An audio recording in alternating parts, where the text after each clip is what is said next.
It is incredible. I can't believe we are on episode 5 of our podcast. And Tracy, Sean and my name's Sarah Gorrell, and Tracy and I, we've been asking you to tell us how you're mighty. That's the name of the podcast. And so we thought that today we would share some of those stories and invite you to share some more of the stories in the future. And we've got some lovely ones coming in.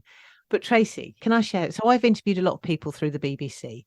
I'm somebody that has survived an affair, built a house, brought up 4 children, done all of that and come out the other end.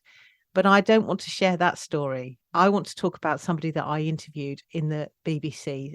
Or actually, no, I'll tell you where this story begins. Mm-hmm. It begins when I was with my children and we were at a children's farm. This was a few years ago.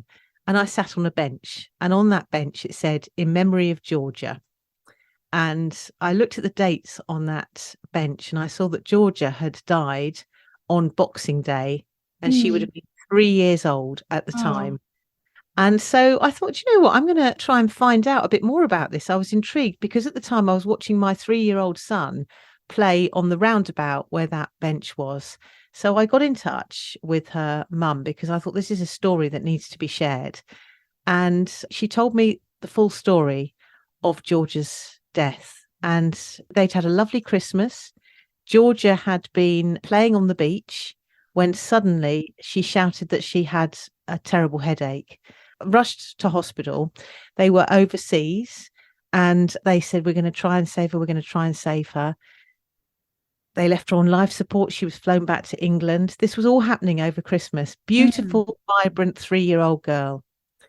On Boxing Day, this lovely lady who I interviewed said they made the decision that Georgia wasn't going to survive, but they wanted other children to survive.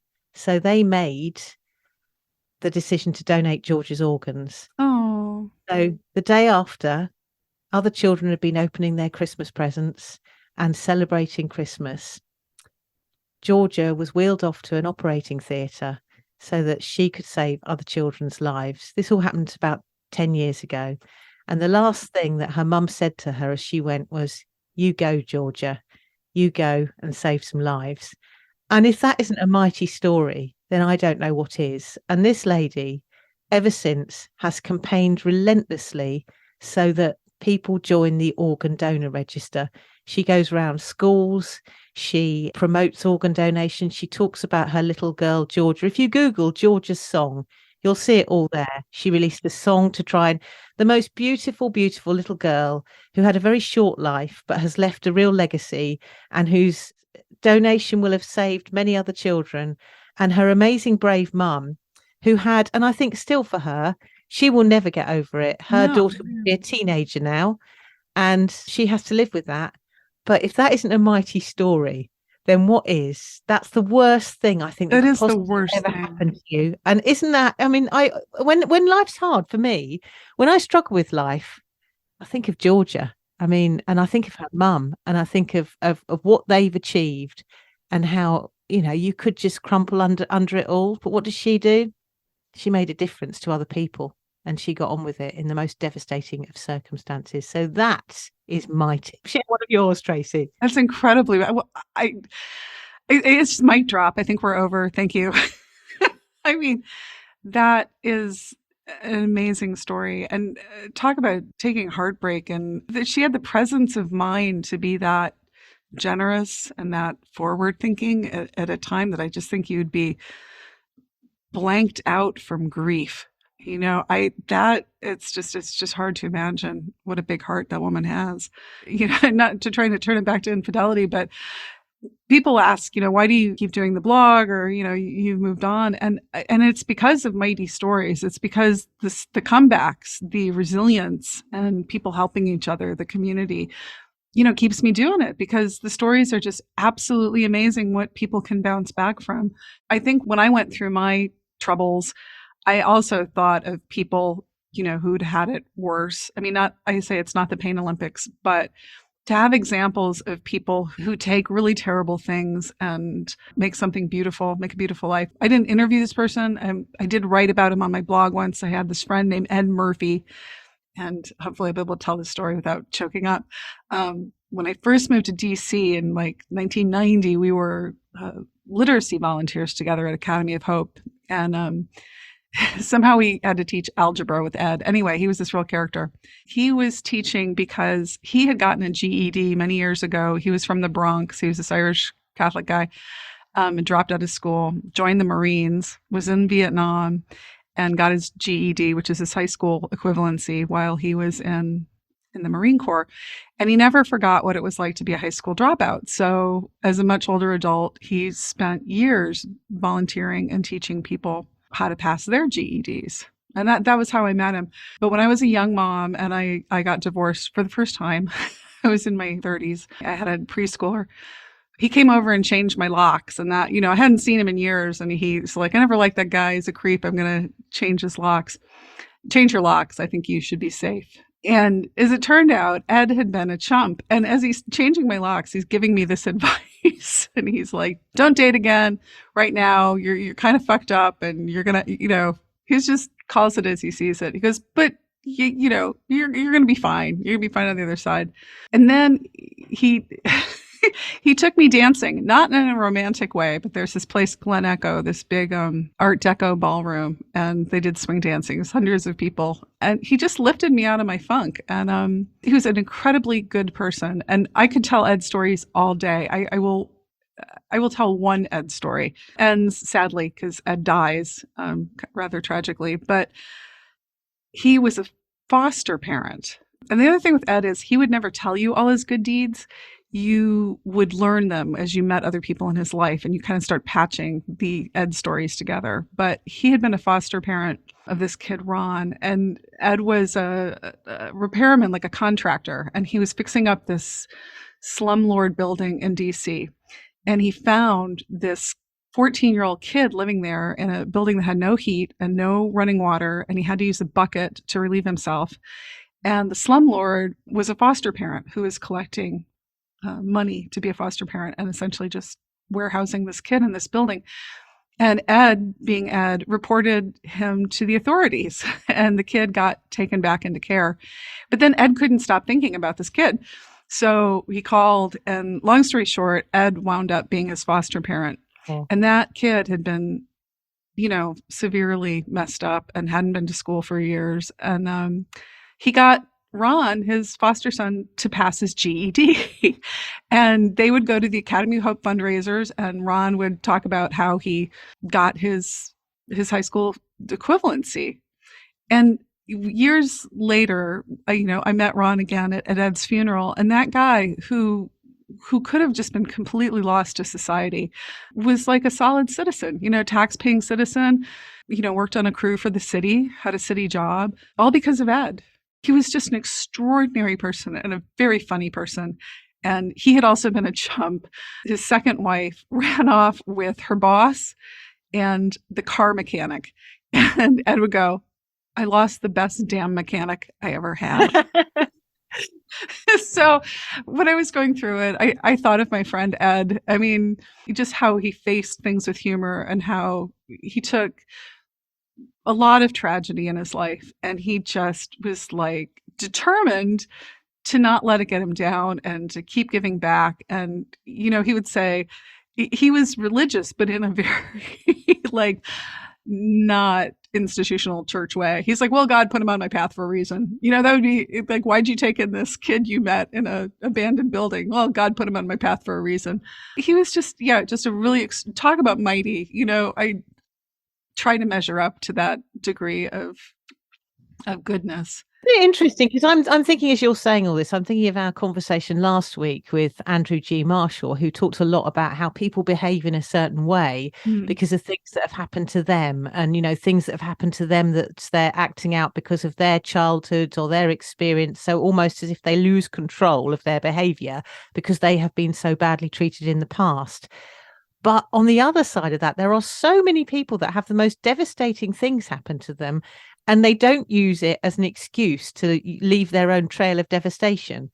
Instead, they use it as a force for good. Now, what divides the two sorts of people? Why are some people so incredible and so mighty, and other people so mightily awful. There's kind of a divide between the two. It's character, and you just gave a great segue to another person we're going to have on our show is Dr. George Simon, who talks about this, and he would talk about these same issues, but he puts it in terms of people who are character disturbed, probably like our exes. Who makes the decision to go on to use their hurts and their traumas to abuse, and who goes on to help people, and it kind of boils down to character. I think. So I'm interested to see what he thinks. But yeah. It's interesting as well because the lady that I used as an example at the beginning, their marriage is strong. They stayed together. They went through the most devastating thing ever. They have another child who is their pride and joy. But quite often you do hear that it is during times where people are at their most vulnerable. They're going through difficult pregnancies. They're going through cancer treatment. They're going through the loss of the child. And that's the time when their partner decides that they'll go off and bring someone else into the equation and have an affair. And I always find that quite intriguing that people make that choice. And you've seen it over and over again. People have written to you where they're at their most vulnerable. They're at the point where you need that person that said they'll love you to be there. And then suddenly they're not. Yeah. It came up in a story recently about caregiving. When I worked at AARP, we did a lot of caregiving stories. And occasionally get pitched, although I don't know if they ever wrote about it, of people having affairs or other relationships when their partner had dementia. And I was always left uncomfortable with it for several reasons. One is, if you really believe, not to make light of how absolutely burdensome and hard it would be to be a caregiver, but if you made an oath to somebody, I think it would be really difficult to move on, even if that person is in many senses dead to you, but you still have that obligation, that duty, and that connection. And also, I just think you're so right. If you were the caregiver to bad actors, I mean, just the finances of it, and the potential to really for harm, I think. Isn't it interesting? Because my mother is caring for my stepdad who has dementia at the moment. And really, when you hear the excuses people give for having affairs, dementia would be the ultimate, wouldn't it? When somebody that you've loved is no longer there, they're not giving you the attention, they're making demands, they're getting up in the night, they're incontinent, they're you're on your own. So that would be the ultimate excuse to go, right, I've had enough of this. You're going into a home, I'm having an affair. But what was quite interesting is for my mother, it's been the opposite. She's done everything. She knows everyone says, oh, no, it's time for him to go into a home. No, he won't go into a home. And he's very well aware of that, actually. Although a lot of people say, oh, no, with dementia, it doesn't matter because they don't know. Quite often he'll have lucid moments where he'll say, I'm being really well looked after. And that's the ultimate thing, isn't it? I suppose it's like, what is love? How deep does love go? Is it conditional based on you getting back what you put in? Yeah. Are there certain times when you have to be the one that gives all the love and accepts that the other person is incapable? It's such a complicated issue sometimes. I think it really boils down to, who you are and your integrity and your character. And my aunt, who is on the blog, she's The Walls in Your House Will Sing Again. That's her famous story.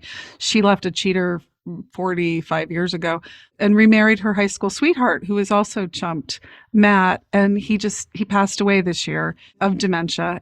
And my aunt was his caregiver for many years as he got more and more sick. And she only probably the last 6 months of his life was able to put him in a home. And, all through the pandemic, which was so hard, she was unflagging, and the devotion. And he didn't know who she was for the last several years. And just a really heartbreaking story. I admire her so much.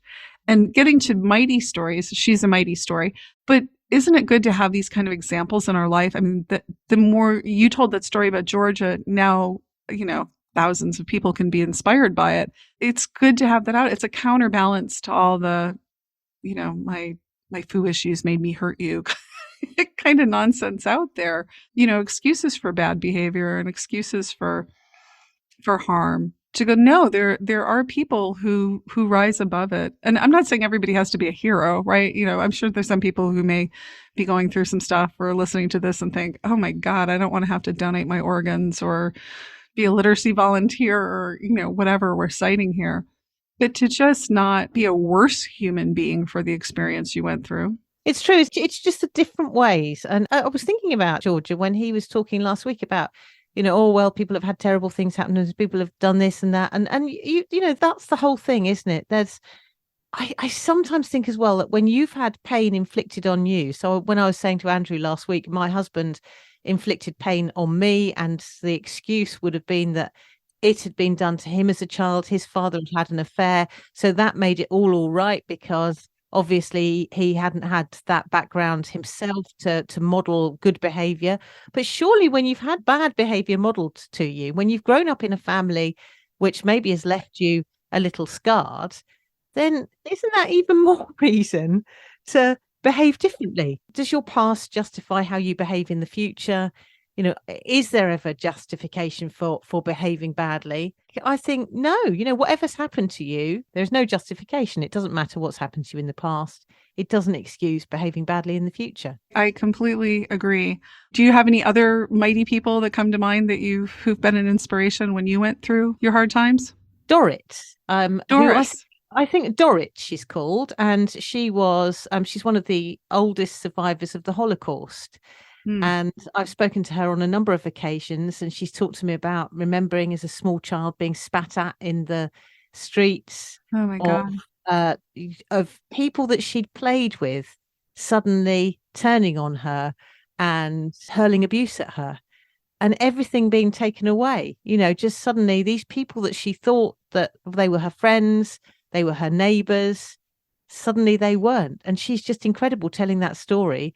But again, she dedicates her life. I think she's into her early 90s now, but she dedicates her life to raising awareness and talking about it so that hatred doesn't continue. That's a beautiful example. Have you ever been to the Holocaust Museum in Washington, D.C.? They have greeters who are Holocaust survivors who you can just sit down and talk to. I mean, obviously, this generation of people is quickly leaving us, but it's an incredible experience. To have that perspective is unbelievable. Because again, you'd think, right, that's happened to you. You've experienced just hatred thrown at you from every direction as a child. And people like Dorrit who went through that, they didn't grow up filled with bitterness and rage and anger. Largely, they went on to lead really positive, fulfilling lives. And despite what had happened to them, they became a force for good rather than a force for bad. Yeah, nothing but admiration. I do have a story about someone that helped me in my early days of the Troubles. It was a farmer who helped me. It was right after D-Day. It's my second D-Day, and I was separated. And the neighbors invited me to this Christmas party, and I was new to this neighborhood. And I bravely went to the party by myself, which was awkward.